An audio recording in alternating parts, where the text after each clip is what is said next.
అందరికీ నమస్కారము. నా పేరు లక్ష్మి. మిస్ శాడిస్ట్ 119వ భాగము రచయిత వేదస్విని గారు. చాలా ఎమోషనల్ అవుతున్నాడు అని నేను కూడా నీతో పాటే వస్తాను వీర్ అంటూ వీర్ వెనకే వెళ్తాడు. వీర్ వెళ్లి కార్ కీస్ తీసుకొని తన ఫోన్ వైపుకి చూడగానే ఫోన్ కింద లెటర్ కనిపిస్తుంది. ఆ లెటర్ తీసుకొని చదువుతూ ఉంటాడు వీర్. అందులో మనస్ని I'm sorry Veera, I'm sorry uncle. నా వల్ల మీరు ఏదైనా బాధపడి ఉంటే నన్ను క్షమించండి. కానీ నేను ఇక్కడ ఉండలేను వీరా. నాకు ఎందుకో మనం ఇద్దరం కలిసి ఉండటం కరెక్ట్ కాదు అనిపిస్తుంది. నేను నీకు ఎప్పటికీ కరెక్ట్ కాదు. నేను కూడా నీతో కలిసి జీవితాన్ని పంచుకోవాలని అనుకోవటం లేదు. మీ ఎవరికీ కనిపించనంత దూరంగా వెళ్ళిపోవాలని ఉంది. నేను నీతో పాటు ఈ ఇంట్లో కలిసి ఉండలేను. అందుకే వెళ్ళిపోతున్నాను. అలాగని నేను అమ్మ వాళ్ళ ఇంటికి కూడా వెళ్ళను. నేను ఎవరికీ భారం కావాలనుకోవటం లేదు. నా వల్ల ఎవరూ బాధపడాల్సిన అవసరమూ లేదు. ఎక్కడ ఉన్నా నేను క్షేమంగానే ఉంటాను. నా గురించి మీరు టెన్షన్ పడాల్సిన అవసరం లేదు. నేను ఈ జన్మలో నీ ముఖం చూడాలనుకోవటం లేదు. దయచేసి నా బ్రతుకు నన్ను మళ్ళీ నీ బతకనివ్వండి వీరా. నీ దగ్గరే బంధించాలని చూడకు. మళ్ళీ నన్ను వెతకాలని, నన్ను తిరిగి నీ జీవితంలోకి తీసుకురావాలని ఎప్పటికీ ప్రయత్నించవద్దు. నేను ఎక్కడ ఉన్నానో తెలుసుకోవడానికి ఎలాంటి ఎంక్వైరీలు చేయొద్దు. నాకు తెలుసు నన్ను వెతకడం నీకు చిటిక వేసినంత పని అని. ఒకవేళ నా గురించి నువ్వు నీ పలుకుబడి ఉపయోగించి వెతుకుతున్నావని నాకు తెలిస్తే మాత్రం నువ్వు ప్రాణాలతో నీ అమ్మ ముఖాన్ని చూడలేవు. నేను మీ అందరికీ దూరంగా ప్రశాంతంగా బ్రతకాలి అని అనుకుంటున్నాను. ఇట్లు నీ అమ్మ. కాదు కాదు మనస్ని అని వ్రాసి ఉంటుంది. ఆ లెటర్ చదువుతూ ఉంటే వీర కన్నీళ్లు ఆ పేపర్ ని మొత్తం తడిపేస్తూ ఉంటాయి. వీర గుండె ముక్కలైపోతుంది. ఒక్కసారిగా అమ్ము అని అంటూ మోకాళ్ళ మీద కూలపడిపోతాడు. రాజేంద్ర కూడా పేపర్ చదవటంతో అమ్ము ఇలా చేసి ఉండవలసింది కాదు. తనకి ఏం కష్టం వచ్చిందని ఇలా మనతో చెప్పకుండా వెళ్ళిపోయింది అని బాధపడుతూ తల్లడిల్లిపోతున్న తన కొడుకును ఓదార్చాలని తన బాధని దిగమింగుకొని వీర అమ్ముకి ఏం కాదు, కామ్ డౌన్. ఇది ఎమోషనల్ అయ్యే టైం కాదు వీర్. అమ్ము ఎక్కడ ఉన్నా నీ కళ్ళ ముందుకి తెచ్చే బాధ్యత నాది. ఇప్పుడే పోలీస్ డిపార్ట్మెంట్ మొత్తాన్ని అమ్ము ఎక్కడ ఉందో వెతకమని చెప్తాను. గంటలో నీ అమ్ము నీ కళ్ళ ముందు ఉంటుంది. నువ్వు బాధపడుకురా. నిన్ను ఇలా చూడటానికి కాదు నేను బతికి ఉంది అని వీరాని కంట్రోల్ చేస్తూ ఉంటాడు రాజేంద్ర చక్రవర్తి. వీరు రాజేంద్ర చక్రవర్తిని గట్టిగా హక్ చేసుకొని ఎలా తీసుకొస్తారు డాడీ? ఎలా తీసుకొస్తారు? ప్రాణం లేని నా అమ్ముని తీసుకొస్తారా? తనకి బాగా తెలుసు నేను తనని ఇంట్లో నుండి వెళ్ళనివ్వనని. తను ఇలా ఎవరికీ చెప్పకుండా పారిపోయింది. నేను తనని వెతకడానికి క్షణకాలం కూడా పట్టదని తనకు బాగా తెలుసు. అందుకే ఇలా నేను వెతుకుతాను అని ముందే తెలిసి చచ్చిపోతానని నన్ను బ్లాక్‌మెయిల్ చేస్తుంది. అది మీకు అర్థమవ్వట్లేదా? అమ్ము చాలా తెలివిగా ప్రవర్తిస్తుంది అనుకుంటుంది. అమ్ము చాలా పెద్ద తప్పు చేసింది డాడీ. ఈ క్షణం నుండి తను నా అమ్ముయే కాదు. మిసెస్ అమ్ము విలన్స్ చక్రవర్తి కానే కాదు. ఓన్లీ మనసుని. తను నాకు భార్య అయి ఉండొచ్చు. ఈ ఇంటి కోడలు అయి ఉండొచ్చు. కానీ ఎప్పటికీ నా అమ్ము మాత్రం కాదు. తనలో నా కన్న తల్లిని చూసుకున్నాను. అందరి మీది కంటే ఎక్కువగా ప్రేమను పెంచుకున్నాను. దీనంతటికి మంచి బహుమతి ఇచ్చింది నాకు. తను కూడా నా మీద అంతే ప్రేమను పెంచుకుంటే ఇలా నన్ను వదిలి వెళ్ళిపోయేదే కాదు డాడీ. ఇక అమ్ము ఎప్పుడు నా దృష్టిలో మనస్విని, విలాస్ చక్రవర్తి మాత్రమే. తను తన తప్పు తెలుసుకొని మళ్ళీ తిరిగి నా జీవితంలోకి వచ్చినా కూడా నా భార్యగా తనకి నా జీవితంలో స్థానం ఉంటుంది. కానీ నా అమ్మగా మాత్రం తనకి ఎలాంటి స్థానం లేదు. నేను అందరికీ ఈ ప్రపంచానికి విరాన్స్ చక్రవర్తిని కావచ్చు. మీకు నా సన్నిహితులకు నేను వీరుని కావచ్చు. కానీ నన్ను వీరా అని పిలిచేది ముందుగా నా తల్లి మాత్రమే.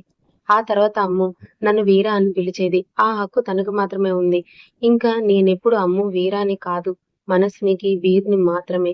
తను చేసిన ఈ తప్పుని నేను ఎప్పటికీ క్షమించను. ఇక తనకి నా మీద ఎలాంటి హక్కులు లేవు. తనకి నేను అవసరం లేకుంటే నాకు కూడా తన అవసరం లేదు. తను నా ముఖం చూడాలనుకోవటం లేకపోతే నాకు కూడా తన ముఖం చూడాలని లేదు. ఇలా చేస్తుందని కలలో కూడా అనుకోలేదు డాడ్. తనని ఎవరూ వెతకకండి. తన ఇష్టం ఉన్నప్పుడే మన దగ్గరికి వస్తుంది. అంతేకాని నేను అసలు తనని వెతకను. మనం వెతుకుతున్నాము అని తెలిస్తే తను ఏదైనా పిచ్చి పని చేస్తుంది అని మనసు విరిగిపోయి మాట్లాడుతూ ఏడుస్తూ ఉంటాడు వీర్. రాజేంద్ర కామ్ డౌన్ వీర్, కామ్ డౌన్ అని అంటూ ఉంటే వీరు మాత్రం తన కన్నీళ్లు తుడుచుకొని తను బాధపడుతూ ఉంటే డాడీ బాధపడతాడు అని తనని తాను కంట్రోల్ చేసి I'm fine dad, I'm fine. కొంచెం సేపు నన్ను ఒంటరిగా వదిలేయండి అని తన రూమ్ లోకి వెళ్ళిపోతాడు వీర్. రాజేంద్ర బాధపడుతూ తన కొడుకు కన్నిటికి కారణమైన మనస్విని మీద కోపాన్ని తెచ్చుకుంటూ చాలా పెద్ద తప్పు చేశావు మనస్విని. ఇక నుండి వీరకే కాదు నాకు కూడా నువ్వు మనస్వినివే అనే బాధపడుతూ మనస్విని ఇల్లు వదిలి వెళ్లిపోయిన విషయం దేవ్ నిత్య మహాలక్ష్ములకు తెలియజేస్తాడు రాజేంద్ర చక్రవర్తి. మహాలక్ష్మి నిత్య దేవులు మనస్విని పరిస్థితికి కన్నీటి పర్యంతం అవుతారు. మనస్విని మీద చాలా కోపం తెచ్చుకుంటూ ఉంటారు. వీర తన రూమ్ లోకి వెళ్లి తన రూమ్ గోడల మీద ఉన్న తన అమ్మ ఫోటోలను చూస్తూ రూమ్ లో ఉన్న వస్తువులన్నీ విసిరి కొడుతూ, ఎప్పటికీ నిన్ను క్షమించను అమ్ము, ఎప్పటికీ నిన్ను క్షమించను. ఎలా నన్ను వదిలి వెళ్ళిపోవాలనిపించింది నీకు అని ఏడుస్తూ ఉండిపోతాడు. ఇక్కడ మనసుని ఒక ఆటోలో ఎక్కి ముఖానికి స్కార్ఫ్ కట్టుకొని సిటీకి కొంచెం దూరంగా ఉన్న తను నడిపిస్తున్న ఆశ్రమం దగ్గరికి వెళ్తుంది. మనస్విని గాయత్రి నిలయం నుండి బయటికి రాగానే ఒక వ్యక్తి మనస్వినిని చూసి ఇంకొక వ్యక్తికి ఫోన్ చేస్తాడు. సార్, మీరు అనుకున్నట్లుగానే ఆ మనస్విని మీరు చెప్పినట్లుగానే ఇల్లు వదిలి వెళ్ళిపోయింది అని అంటాడు. దాంతో అవతల వ్యక్తి నవ్వుతూ, అలాగే జరుగుతుంది. నాకు తెలుసు. ఆ మనసునికి ఇంకో అవకాశం నేను ఇవ్వలేదు. ఆ మనసుని వీరు చాలా తెలివైన వాళ్ళు అనుకుంటున్నారు కదా! నా తెలివి ముందు వాళ్ళ తెలివి ఎందుకు పనికిరాదు అని రుజువు చేశాను. ఇక నీతో నాకు పని లేదు. ఆ మనసునితో ఇక మన ఆట ముగిసిపోయింది.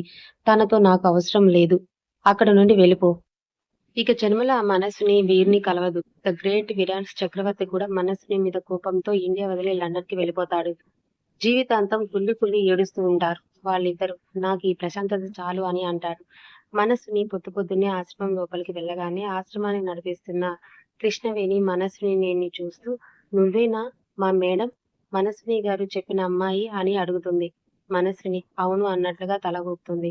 అప్పుడు కృష్ణవేణి, నీకు మాటలు రావని, నీ ముఖాన్ని ఎవరికి చూపించవని, నిన్ను ఏ విషయంలో కూడా ఇబ్బంది పెట్టకూడదని, కొన్ని రోజులు ఆశ్రమంలో ఉంటావని, తర్వాత నీకు ఏదో ఒక దారి దొరికాక వెళ్ళిపోతావని చెప్పింది. ఈ ఆశ్రమం నీలాంటి ఎంతో మంది అమ్మాయిలకు ఆశ్రయాన్ని కల్పించింది. నువ్వు నిశ్చింతంగా ఇక్కడ ఎన్ని రోజులంటే అన్ని రోజులు ఉండవచ్చు. నువ్వు ఎలా ఉండాలనుకుంటే అలా ఉండవచ్చు అని చెప్తుంది కృష్ణవేణి.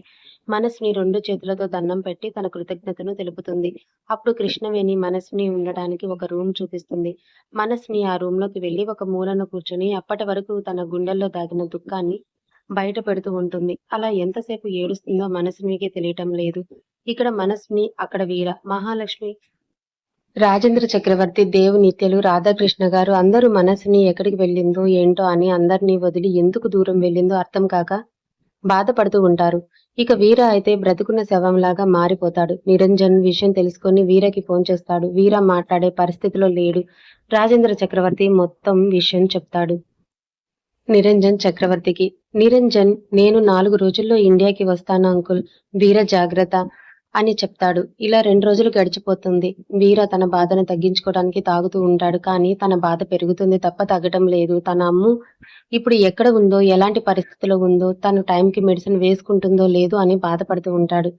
రాజేంద్ర చక్రవర్తి తన కొడుకుని అలా చూడలేక అటు మనస్సుని ఏమైపోయిందో తెలియక బాధపడుతూ ఉంటాడు. మనస్సుని కూడా తిండి తిప్పలు లేకుండా రూమ్ లో నుండి బయటకు రాకుండా వీరాన్ని తలుచుకొని క్షణం లేకుండా ఏడుస్తూ ఉంటుంది. ఆశ్రమంలో పనిచేసే కృష్ణవేణి కూడా మనస్విని చూస్తూ పాపం ఆ అమ్మాయి చాలా కష్టాల్లో ఉన్నట్లుంది. పెళ్ళైన అమ్మాయి ఎక్కడ ఎవరూ లేనట్లుగా ఉండాల్సిన కర్మ ఏం పట్టిందో ఏందో అని బాధపడుతూ తనని ఎక్కువగా ఇబ్బంది పెట్టకుండా ఉంటుంది. మనస్‌ని తన గురించి తాను ఆలోచిస్తూ, ఇంకా ఎన్ని రోజులు నేను ఇలాగే బాధపడుతూ ఉంటాను. నా హెల్త్ కండిషన్ కూడా ఇప్పుడిప్పుడే క్యూర్ అవుతుంది. నాకు ఏదైనా అయితే వీర తట్టుకోలేడు. నన్ను నేను కంట్రోల్ చేసుకోవాలి. వీర పదే పదే చెప్తూ ఉంటాడు.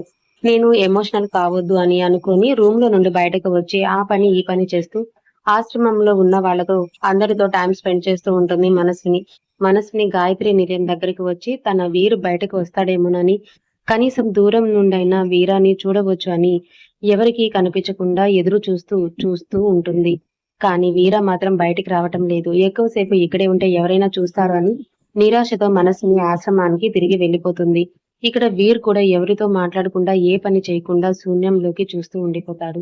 రాజేంద్ర చక్రవర్తి తన కొడుకుని అలాంటి పరిస్థితిలో చూడలేక తల్లడిల్లిపోతూ ఉంటాడు. మహాలక్ష్మి నిత్యదేవులు మనస్సుని గురించి బాధపడుతూ వీరిని ఒకసారి కూడా కలవలేదు అని గాయత్రి నిలయానికి వస్తారు. వీరిని ఆ పరిస్థితిలో చూసి మహాలక్ష్మి తల్లడిల్లిపోతూ, నన్ను క్షమించు వీర్, మను ఇలా చేస్తుందని కలలో కూడా అనుకోలేదు. అది మిమ్మల్ని ఇంతలా బాధ పెడుతుందని ఎప్పుడు కూడా అనుకోలేదు. నన్ను రాధాకృష్ణ గారికి కూడా ఇలా గర్భశోకం పెడుతుందని అనుకోలేదు. కనీసం తను వెళ్ళిపోయేటప్పుడు ఈ తల్లి కూడా గుర్తుకు రాలేదా తనకి? ఎందుకు ఇంత కఠినంగా వెళ్ళిపోయిందో అర్థం కావటం లేదు.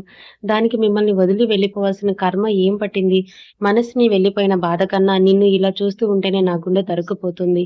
అది నిన్ను ఇంత బాధ పెట్టే బదులు అసలు ఆ 12 సంవత్సరాల క్రితమే అది ఎందుకు బతికిందా అనిపిస్తుంది ఇప్పుడు. ఇలా మనందరినీ నరక యాతనను పెట్టడానికి అది ఆనాడు ప్రాణాలతో బయటపడింది. నువ్వు ఇండియాకి తిరిగి రాకపోయినా బాగుండేది. దాన్ని మామూలు మనిషిని చెయ్యకపోయినా బాగుండేది. దాన్ని పెళ్లి చేసుకోకపోతే ఇంకా బాగుండేది. దానివల్ల అనవసరంగా నీ జీవితం ఇలా నాశనం అవుతుంది. నిన్ను ఇలా బాధ పెడుతూ అది మాత్రం ఎక్కడో ప్రశాంతంగా ఉంది. స్వర్గం లాంటి జీవితాన్ని వదిలేసుకొని ఎక్కడికి వెళ్ళిపోయిందో ఏంటో! అసలు నిన్ను వదిలి బ్రతికి ఉందో లేదో అని మహాలక్ష్మి తన ఆవేశాన్ని, బాధని వెళ్ళగక్కుతూ ఉంటుంది. అప్పటి వరకు మౌనంగా ఉన్న వీరు మన మహాలక్ష్మి మాటలతో కోపంగా ఆంటీ ఇంకొకసారి నా అమ్మ గురించి అలా మాట్లాడితే నేనస్సలు ఊరుకోను. తను నాతో లేకపోయినా, తను ఎక్కడ ఉన్నా తనకి ఎలాంటి ప్రమాదం జరగకూడదు. ఖచ్చితంగా తను క్షేమంగానే ఉండి ఉంటుంది. ఈ మనసుకు తెలుసు నా అమ్మ బాగానే ఉంది అని.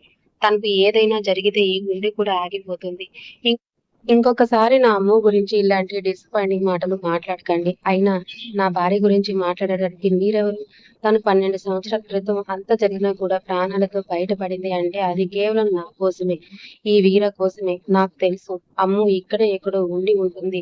ఎన్ని రోజులని నాకు దూరంగా ఉంటుందో నేను చూస్తాను అని కోపంగా చెప్పి అక్కడ నుండి తన రూమ్‌లోకి వెళ్ళిపోతాడు వీర్. రాజేంద్ర చక్రవర్తి కూడా కన్న తల్లి బిడ్డ గురించి అలా అపశకునం మాటలు మాట్లాడొద్దు మహాలక్ష్మి. బిడ్డకి అదంతా క్షేమం కాదు. ఎక్కడ ఉన్న మనసుని క్షేమమే మనం కోరుకోవాలి అని అంటాడు. దాంతో మహాలక్ష్మి ఏడుస్తూ ఏం చేయమంటారు రాజేంద్ర చక్రవర్తి గారు. 12 సంవత్సరాలుగా మనస్విని కోసం ఏడవని రోజు లేదు. వీరు తన జీవితంలోకి వచ్చాక ఇక దాని కష్టాలు పోయి, బాధ పోయి ఇప్పుడైనా సుఖంగా, సంతోషంగా